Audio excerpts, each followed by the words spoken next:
ప్రపంచరిత్రలో ఆయనే, అంతగా ఎవరు బ్రతకల. తర్వాత 120 సంవత్సరాల కాలం వచ్చేసింది, ఆయుష్ తగ్గిపోయింది మోషే గారి కాలంలో. ఆ తర్వాత రాసిన గ్రంథంలో చూస్తే 91 కీర్తనలు వస్తే మానవుని ఆయుష్ 70 సంవత్సరాలు, అధిక బలం ఉంటే 80. ఇప్పుడు 70-80 కాదు, 60కి వచ్చేస్తుంది. ఎంత విచారం, 60 సంవత్సరాలకు వచ్చేస్తుంది. ఇప్పుడు 50-60కే మహిమలోకి వెళ్ళిపోతున్నారు. మా అమ్మగారు కూడా 60కే మహిమలోకి వెళ్ళారు. చూడండి, పోయిన సంవత్సరం డిసెంబర్ 7వ తారీఖున, పోయిన సంవత్సరం డిసెంబర్ సంవత్సరం అయింది అమ్మ మహిమలోకి వెళ్ళి. చూడండి, మేము అసలు అనుకోలే. అమ్మ కూడా పెద్ద పెద్ద బలం ఏమీ లేవు, కొంచెం చిన్న బీపీ, లైట్గా బీపీ, కొంచెం చిన్న షుగర్, అంతే. పెద్ద హార్ట్ ప్రాబ్లాలు అన్నారు, పెద్ద సమస్యలు ఏమి లేవు. కానీ అసలు అనుకోలేదు. ఆ రోజంతా పని చేసి, అప్పుడుదా పని చేసింది. సాయంత్రం బైబిల్ స్టడీకి వెళ్ళారు, గురువారం రోజు. అక్కడ కూడా ఆ రోజు కూడా తమ్ముడు అందరు మందిరానికి వెళ్ళిపోయాడు. అమ్మ ఒక్కతే కొంచెం బాగలేదని, మీరు వెళ్ళండి, నేను రాలేదంటే సరే ఉండని చెప్పేసి, నొప్పు కొంచెం బాగుంటే వెళ్ళిపోయారు. ఆమె పాలు పోసి వచ్చేసి పడుకుంది. బైబిల్ స్టడీ అయిపోయి చివర్లకల్లా అబ్బాయిని పిలిపించింది. అబ్బాయి వచ్చేసినాడు. అక్కడ దగ్గరే అహ్మద్ డాక్టర్ ఆర్ఎంపీ డాక్టర్ తీసుకెళ్లారు. వెళ్ళిపోయిన ఒక అరగంటలోనే ప్రారంభమైంది. చూడండి, అంటే అసలు ఎట్లా అసలు అనుకోలేదు. పెద్ద వయసు కాదు, ముసలామె కాదు, 60 సంవత్సరాలు ఏముంటాయి. చూడండి, అంటే చెప్పలేము. ఏదైనా ఎప్పుడు మనం ప్రభు వస్తాడో మనకు తెలియదు. మనం ఎప్పుడు ఈ లోకాన్ని విడిచిపెడతామో ఈ రెండు మనకే తెలియదు. అయితే మనం ఏంటంటే ఎప్పుడైనా సరే ప్రభువు రాకడ ఎప్పుడొచ్చినా, మన పిలుపు ఎప్పుడొచ్చినా, మన పోకడు ఎప్పుడొచ్చినా మనం సిద్ధపడి ఉండాలి. ఐఎమ్ రెడీ అన్నట్లుగా ఉండాలి. రక్షించబడి పరిశుద్ధంగా ఉండి, ఇంకా రక్షణ పొందిన వారైతే రక్షణ పొందాలి. కానీ రక్షణ పొందిన మనము రక్షణ కాపాడుకుంటూ ప్రభు రాకడ సిద్ధపాటు మనం కలిగి ఉండాలి. ఇది మన 7వ సంఘం అనేది చివరి కాలానికి సంబంధించిన సంఘం. అంటే కృపాకాలమే, అట్ ద సేమ్ టైం ప్రభు రాకడకు సంబంధించిన సంఘం. అంటే ఇప్పుడు దినాల్లో మనం ప్రభు రాకడ కాలంలో ఉన్నాం కాబట్టి ప్రభు రాకడ సిద్ధంగా ఉంది. ఈ రాకడ సంఘానికి కాలంలో ఉన్న చివరి సంఘము ప్రస్తుత కాలానికి వర్తిస్తుంది ఈ సంఘం. అయితే ఈ సంఘంలో లౌకిక సంఘం గురించి యేసుప్రభు ఏం చెప్తున్నాడు, ఈ సంఘం ద్వారా మనం ఏ విషయాలు నేర్చుకోవాలి, రాత్రి కొద్ది మాటలు చూద్దాం. చూడండి, చదవండి 15వ వచనం. నీ క్రియలు నేను చాలు. ఇక్కడ మనం గమనిస్తాం, కొద్ది వరుసలు మనం చూస్తే ఏమన్నాడు ఇక్కడ యేసుప్రభు వారి సంఘం గురించి ఏమన్నాడు, నీ క్రియలు నేను ఎరుగుదు. అంటే క్రియలు అంటే ఏంటి అర్థము, పనులు లేదా వారు కలిగి ఉన్న లక్షణాలు కదా. అంటే యేసుక్రీస్తు ప్రభు అన్నాడు, లౌకిక సంఘమా నీ క్రియలను నేను ఎరుగుదును. అంటే దేవునికి క్రియలు, మన పనులు, మన జీవితాలకు కూడా ఎరుగును కదా. దేవుడు ఎరిగినవాడు. అంటే ఆయనకు బైబిల్లో మనం చూసినప్పుడు ప్రభు అక్కడ తిమోతి పత్రికలో ఒక మాట ఉంటుంది. ఏముంటుందంటే ఇక్కడ, ప్రభు తన వారిని ఎరుగును. ఏదంట, అయినను దేవుని పునాది స్థిరముగా నిలిచి ఉన్నది, ప్రభు తన వారిని ఎరుగును. ఎవరిని ఎరుగుతాడంటే ప్రభు తన వారిని. అంటే ఎవరంటే ఎక్కడైతే భూప్రపంచంలో ఆయన విశ్వాసం ఉంచి పాపములు ఒప్పుకొని రక్షణ పొంది మారు మనసు బాప్తిసం పొందారో వారందరూ ఆయన వారే, ఆయన ప్రజలే. అంటే ఆయన తన వారుగా ఉన్నవారిని కదా, మనం వేసిన వారలము తన వారిగానే యుద్ధము పాట కూడా ఉంది. అంటే అలాగా ఆయన వారుగా ఉన్న భూమి మీద ప్రజలందరినీ ఎరుగునంట. అంటే ప్రభు అంటే ఇదిగో నా వారు వీరు, తన వారు ఆయన వారే కదా. ప్రభు వారు ఉన్నారు. అలాగనే మనం ప్రభువు నమ్మకుండా అన్ని జనులుగా నామకార్థంగా వీరు లోకానికి సంబంధించిన వారు ఉన్నారు, సాతాను వారు కూడా ఉన్నారు కదా.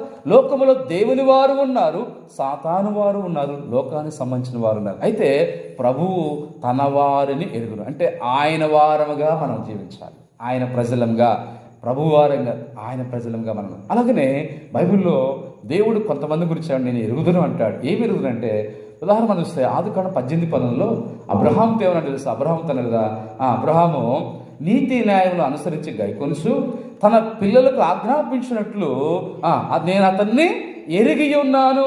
అంటే అబ్రహాం గురించి ఏం చెప్తున్నాడు దేవుడు అంటే, అబ్రహాం గురించి అంటున్నాడు దేవుడు, నేను ఎరుగుదును అబ్రహాం గురించి, అతడు నీతి న్యాయములు గైకొంటాడు, తన పిల్లలు గైకొన్నట్లు ఆజ్ఞాపిస్తాడు అని అబ్రహాం గురించి దేవుడు మంచి సాక్ష్యం ఇస్తున్నాడు. అంటే అబ్రహాం గురించి అలాగ ఎరిగి ఉన్నాడు. అదే రీతిగా మనము కూడా దేవుని నీతి న్యాయములు అనుసరిస్తూ దేవుని ఆజ్ఞలు మనం గైకొంటూ మన పిల్లలకు నేర్పుతూ ఉండే అబ్రహాములాగా ఉండాలని దేవుడు సెలవిస్తున్నాడు. మనము కూడా అది అబ్రహాం గురించి నేను ఎరుగుదును అన్నాడు. ఆ తర్వాత బైబిల్లో యోబు గ్రంథంలో 1వ అధ్యాయం ఉంది. సాతానుతో అన్నాడు దేవుడు, ఏమన్నా యోబు గురించి, నా సేవకుడైన యోబు సంగతి నీవు ఎరుగుదువా. యోబు గురించి దేవుడికి ఎరుగును. ఏమని ఎరుగుదునంట దేవుడు అంటే, ప్రభు అంటాడు కదా, అతడు భయభక్తులు గలవాడు, యథార్థవంతుడు, న్యాయవంతుడు, చెడుతనమును విసర్జించిన వాడు. అంతే. ఇలాగా అని ప్రభువు యోబు గురించి చెప్తూ వచ్చాడు. ఎవరితో చెప్పాడు తెలుసా? సాతానుతో చెప్తున్నాడు కదండి, సాతానుతో చెప్తున్నాడు. ఎందుకంటే దేవునికి సమస్తము తెలుస్తుంది. రెండవది, మన జీవితాలు భవిష్యత్తు సాతానుకు తెలియదు. ఇక్కడ గమనించండి, భవిష్యత్తు దేవుడు ఒక్కడికే తెలుసు. భవిష్యత్తు అనేది ఆయన భవిష్యత్తు కాల సంబంధించిన దేవుడు. భవిష్యత్తు దేవుడు ఒక్కడికే తెలుసు. రెండవది, సాతానుకి ఏం తెలుసు అంటే గతకాలం మనం చేసినవి తెలుస్తాయి. ఉదాహరణకి డిఎల్ మోడీ ఒక దైవజనుడు ఉన్నాడు. ఆయన ఒక రోజు టేబుల్ దగ్గర ఇట్లా కూర్చొని, మరి చైర్లో కూర్చొని ఏదో వాక్యాలు గ్రంథాలు పరిశీలన చేస్తూ రాసుకుంటూ ఉన్నాడు. ఈలోగున సాతాను ప్రత్యక్షమైంది. సాతాను వచ్చి, ఏమయ్యా డిఎల్ మోడీ, నువ్వు భక్తుడివా? నువ్వు దేవుని దగ్గరికి వెళ్తావా?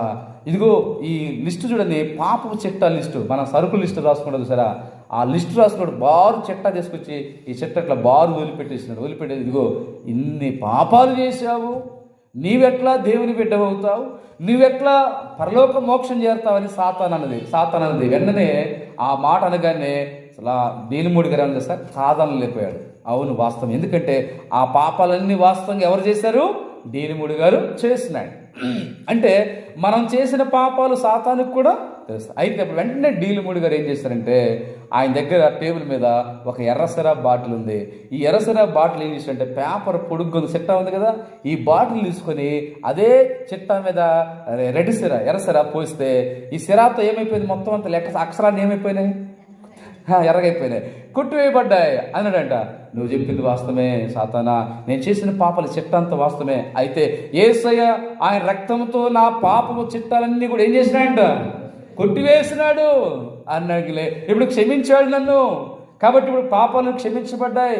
ఆయన కొట్టివేశాడు తన రక్తంతో, కాబట్టి ఇప్పుడు ఏమి చేయాలనుకునే సాతాను అక్కడి నుంచి ఏమైందంట, పారిపోయి. చూసారా? అంటే రెండవది, డీలమూడి గొప్ప దైవజనుడు. ఆయన ప్రార్థన పనుల లిస్టులో ఉంటుంది. ఆయన ప్రార్థన చేసేవారు ప్రార్థన పనులు ఉంటుంది సరే, ఆ ప్రార్థన పనుల లిస్ట్ ఆయన పేరు ఉంటుంది. అలాంటి మంచి దైవం.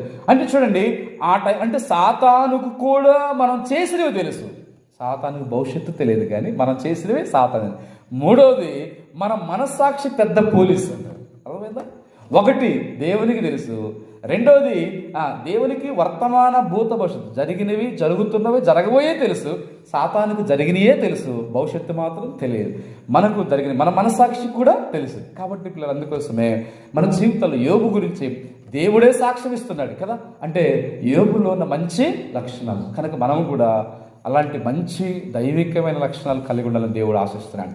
అదే సమయంలో మన పరిశుద్ధ గ్రంథంలో కొంతమంది వ్యక్తుల గురించి ఎరుగుదునని ప్రభు చెబుతున్నాడు. సరే, ఇక్కడ లౌకిక సంఘం గురించి ఏమనంటే, నీ క్రియలను నేను ఎరుగుదునన్నాడు. ఈ క్రియలు అనే మాట మనం చూస్తే బైబిల్లో దాదాపు 24 రకాల పైగానే ఉంటున్నాయి. ఏం క్రియలు అంటే వాటిని మనం చూస్తే ఇక్కడే అన్నాడు. ఏ క్రియలు అండి? అక్కడ అంటాడు కదా, నువ్వు చల్లగానే లేవు, వెచ్చగా లేవు, నీ క్రియలు ఏమంటే నులివెచ్చ అర్థం ఏంటి? అంత వేడి లేదు, అంత చల్లదైనది, రెండు మిక్స్, వేడి సన్నీళ్ళు కలిపితే అయిపోతే నులివెచ్చు. అంటే లౌకిక సంఘము క్రియలు నులివెచ్చని క్రియలుగా ఉన్నాయి, నులివెచ్చని క్రియలుగా ఉన్నాయి. ఆ తర్వాత మనం పరిశుద్ధ గ్రంథం చూస్తే ఇశ్రాయేలు దేవునికి కోపం పుట్టించే క్రియలు కలిగి ఉన్నారంట.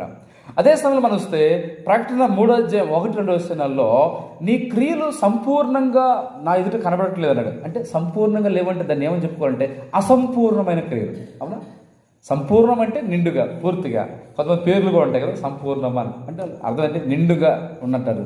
మరి నిండుగా ఉన్నారు లేదా తర్వాత సంగతి, కానీ సంపూర్ణం అంటే నిండు, పరిపూర్ణత అన్న నిండే, పరిపూర్ణత. కానీ ఇక్కడ ఏమన్నాడు ప్రభు 3వ అధ్యాయంలో, నీ క్రియలు నా ఎదుట సంపూర్ణముగా, అంటే నిండుగా లేవు. ఇప్పుడు దీని వాటర్ బాటిల్ నిండా ఉంటే దీన్ని సంపూర్ణం అంటారు. నిండగా లేకపోతే ఏమంటారు? దీన్ని సగము లేదా ముప్పావు, హాఫ్, పావు అంటారు. అంటే అట్లనే దేవుడు ఎదుట సంపూర్ణముగా లేవంటే కొరతగా ఉన్నాయి క్రియలు. ఆ తర్వాత అదే ప్రకటన 3:2 ఉంటుంది, చావనయ్యి ఉన్న క్రియలను అంటాడు. అంటే క్రియలు ఏమైపోతున్నాయంట?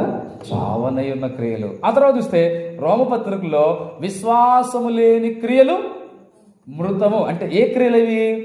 మృతమైన క్రియలు కదా, చచ్చిన క్రియలు ఉన్నాయి. బైబిల్లో అపవిత్రమైన క్రియలు ఉన్నాయి, చెడ్డ క్రియలు ఉన్నాయి. కయ్యూను ఎందుకు అతడు తన సహోదరుని చంపిను అంటే అతని క్రియలు చెడ్డమైనవి కదండి. అంటే కయ్యూను క్రియలు చెడ్డ క్రియలుగా ఉన్నాయి. అలాగే అవమాన క్రియలు, దోషమైన క్రియలు, ఏమైన క్రియలు, దుష్ట క్రియలు, భక్తి మార్గము తొలగిన వారి క్రియలు నాకు ఎంతో అసహ్యం అంటాడు దావీదు భక్తుడు కదండి.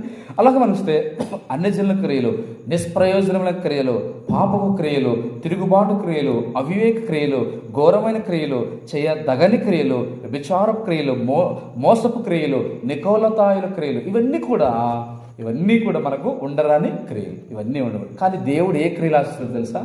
మంచి క్రియలు. చెప్పండి, దేవుడికి ఏ క్రియలు కావాలి? మంచి క్రియలు. పరిశుద్ధుల నీతి వస్త్రం, నీతి క్రియలు కదా. మంచి క్రియలు, నీతి క్రియలు. తర్వాత చూస్తే దేవుని క్రియలన్నీ కూడా న్యాయమైన క్రియలు, నీతి క్రియలు, న్యాయమైన క్రియలు. తర్వాత చూస్తే ఇంకేమిటంటే మారు మనసుకు తగిన క్రియలు కదా. మీరు మారు మనసుకు తగిన క్రియలను చేయండి. ఫలములు ఉన్నాయి, మరో మాట మారు మనసు తగిన క్రియలు కూడా ఉన్నాయి. కాబట్టి ఇక్కడ మనం చూస్తే మనం మంచి క్రియలు కలిగి ఉండాలి, నీతి క్రియలు కలిగి ఉండాలి. ఇంకోటి ఉంది, ఏబేలు సత్క్రియలు చేశాడు. ఈమె నా ఎడల సత్క్రియ చేసింది అంటాడు కదా. మంచి క్రియ చేసింది. సత్క్రియ చేస్తే నువ్వు తల ఎత్తుకునవా అన్నాడు. అంటే సత్క్రియలు అంటే సత్ ప్లస్ క్రియ, మంచి క్రియ. దేవుని బిడ్డలంగా మన దేవుడు బహుమంచివాడు గనుక ఆయన ప్రజలమైన మనము కూడా చెప్పండి ఏ క్రియలు చేయాలి? మనం కూడా మంచి క్రియలు చేయాలి, న్యాయమైన క్రియలు, నీతి క్రియలు చేయాలి కదా. అయితే ఇక్కడ ఈ లౌకిక సంఘంలో ఉన్న ఆ సంఘంలో ఎలాగున్నట్టు క్రియలు? నులువెచ్చని క్రియలు. అసలుకి నులువెచ్చని క్రియ అనే పదం ఎందుకు వచ్చింది సందర్భంలో అంటే, ఈ లౌకికైన పట్టణానికి హీరాపోలిస్ అనే ప్రాంతం ఉంది, పట్టణం ఉంది. హీరాపోలిస్ అంటే ట్రాఫిక్ పోలీసు కాదు, సివిల్ పోలీసు కాదు, స్పెషల్ పోలీసు కాదు. పోలీస్ అయితే ఆ పోలీసు అది కాదు. ఆ పట్టణం పేరు హీరాపోలిస్. ఆ పట్టణం పేరు హీరాపోలిస్. ఈ పట్టణము 4 మైళ్ళ దూరంలో ఉంటుంది. ఇప్పుడు మనం ఏ సంఘం గురించి ధ్యానం చేస్తున్నాం? లౌకిక సంఘం. ఈ లౌకికైన పట్టణానికి, ఇది లౌకిక పట్టణానికి ఎగ్జాంపుల్, ఉదాహరణకి ఈ లౌకిక పట్టణానికి 4 మైళ్ళ దూరంలో హీరాపోలిస్ అనే పట్టణం ఉంది. అక్కడి నుండి ఆ ప్రాంతం నుండి చన్నీళ్ళు వస్తాయి. ఆ చన్నీళ్ళు ఆ ప్రాంతంలో వస్తాయి. ఇప్పుడు దీనికి 40 మైళ్ళు, మైళ్ళు అంటే తెలుసు కదా, కిలోమీటర్ కంటే కూడా ఎక్కువ మైల్ అంటే. ఇప్పుడు ఈ లౌకిక పట్టణం నుంచి ఇటువైపు చూస్తే కొలసి పట్టణం ఉంది. ఈ కొలసి పట్టణం 40 మైళ్ళు దూరంలో ఉంది. ఇటు హీరాపోలిస్ 4 మైళ్ళు, కొలసి పట్టణం ఏమో 40 మైళ్ళు. ఈ హీరాపోలిస్లోంచి వీళ్ళకి లౌకికలో నీళ్ళు, ఆ హీరాపోలిస్లోంచి ఆ పట్టణం నుంచి 4 మైళ్ళు అంటే 4 కిలోమీటర్ కంటే ఎక్కువే మైలు అంటే. ఆ ప్రాంతం సుమారు 5-6 కిలోమీటర్లు సుమారుగా. అక్కడ నుండి నీళ్లు, చల్లటి నీళ్లు ప్రయాణం చేసుకుంటూ 6 కిలోమీటర్లు ప్రయాణం చేసుకుని వచ్చేసరికి ఏమవుతుందంటే చల్లటి నీళ్ళు కాస్త వెచ్చగవుతాయి. ఇప్పుడు మీరు చల్లటి నీళ్ళు పొద్దునే, ఈ కాలం చలికాలం కానీ ఎండాకాలం అనుకోండి, మన చల్లటి నీళ్ళు తాగాలనుకోండి. ఎండాకాలం ఇప్పుడు తాగుతారు చల్లటి నీళ్ళు, ఇప్పుడు తాగరు. ఎండాకాలం చల్లటి నీళ్ళు కావాలి. చల్లటి నీళ్ళు మనం ఎండాకాలంలో చల్లగుండా అని చెప్పి పెట్టుకున్నాము. కాసేపు బయట తీసిపోతే, పొలం తీసిపోతే ఏమైపోతాయి అన్న? నీళ్ళు ఏమైపోతాయి? ఎచ్చగైపోతాయి. అంటే ఒక 4 గంటలు గడిస్తే నీళ్ళు ఎచ్చగైపోతాయి ఎండాకాలం. అట్లానే 4 మైళ్ళ దూరం పైన కాబట్టి చల్లటి నీళ్ళు కాస్త చల్లదనం కాకుండా కొంచెం ఎచ్చదనం వస్తాయి. ఇటు కొలసై ప్రాంతంలో నీళ్ళు ఎట్లా ఉంటాయంటే బాగా ఎచ్చగొట్టాయి. అక్కడ 40 మైళ్ళు అంటే దాదాపు 56 కిలోమీటర్ వస్తుంది సుమారుగా. ఆ 60 కిలోమీటర్ దూరంలో నుంచి బాగా వెచ్చగొంటాయి. అక్కడ నీళ్ళు బాగుంటాయి, వెచ్చగా వేడిగా ఉంటాయి. ఇప్పుడు మనకి ఏ నీళ్ళు కావాలి చెప్పండి? తాగాలన్నా, స్నానం చేయాలి, ఏ నీళ్ళు కావాలనుకుంటాయి? ఇప్పుడు చలికాలం వేడి నీళ్ళు, వెచ్చ నీళ్ళు కావాలి. ఆ వేడి నీళ్ళు, వెచ్చ నీళ్ళు ఈ 40 మైళ్ళు ప్రయాణం చేసి వచ్చేసరికి ఏమైపోతాయంటే వేడి నీళ్ళు కాస్త ఏమైపోతాయి ఇప్పుడు చెప్పండి? ఇప్పుడు స్నానం చేయాలని చెప్పి బకెట్ నీళ్ళు బయట పెట్టారు, 2 గంటల సేపు బయట పెడితే ఏమవుతాయి? వేడి నీళ్ళు చల్లగా అయిపోతాయి. అట్లానే కొలసై ప్రాంతంలో ఉన్న ఆ నీళ్ళు 40 మైళ్ళ దూరం వచ్చేసరికల్లా చల్లబడిపోతాయి. అంటే ఇప్పుడు అయ్యేమో చల్లటి నీళ్ళేమో వెచ్చబడుతున్నాయి, వెచ్చటి నీళ్ళేమో ఏమైపోతున్నాయి ఇప్పుడు చల్లబడుతుంది. అది నులివెచ్చని అంటే. అందుకే ఈ లౌకిక ప్రాంతంకి వచ్చేసరికల్లా అలాగ నులివెచ్చలోకి వచ్చేస్తా ఉన్నాయి. అంటే అటు వెచ్చగా లేవు, ప్లస్ ఇటు చల్లగానైనా లేవు, రెండిటి కలిపితే మిక్సింగ్ నులివెచ్చని పరిస్థితి అది. కాబట్టి చూడండి దేవుని బిడ్డలుగా, కనుక లౌకిక సంఘాన్ని ప్రభు అంటున్నాడు, ఆయన అన్ని సంఘాలను ప్రేమిస్తున్నాడు కదా. సంఘం అంటే ఆయనదే కాబట్టి దేవుడు మనల్ని ప్రేమిస్తున్నాడు, అందరినీ ప్రేమిస్తున్నాడు. ఆయన ప్రేమించి ఈ సంఘముతో, లౌకిక సంఘంతో కాబట్టి లౌకిక సంఘమా నువ్వు వెచ్చగా ఉంటే మేలయ్యా కదా, నచ్చగలరు. ఆ యోహాను సువార్త 5వ అధ్యాయంలో ఉంది, బాప్తిస్మిచ్చే యోహాను మండుచూ ప్రకాశించుచున్న దీపం. అంటే మండుతున్నాడంట. ఏలే కూడా ఆత్మీయమైన రోషం గలడు. బాప్తిస్మ యోహాను ఆత్మీయంగా మండుతున్నాడు, అంటే ఆత్మీయంగా మండుతున్నంటే ఆత్మీయ వెచ్చని స్థితిలో ఉన్నాడు అర్థం. కాబట్టి అయితే దేవుని ప్రజలు గమనిస్తే ఇక్కడ మనము ఈ యొక్క చివరి కాలంకి వచ్చేసరికల్లా నిలువెచ్చని స్థితిలోకి వచ్చింది లౌకిక సంఘం. అయితే దేవుడు ప్రేమతో అలాగ ఉండొద్దు, వెచ్చగానే ఉండు లేదా చల్లగా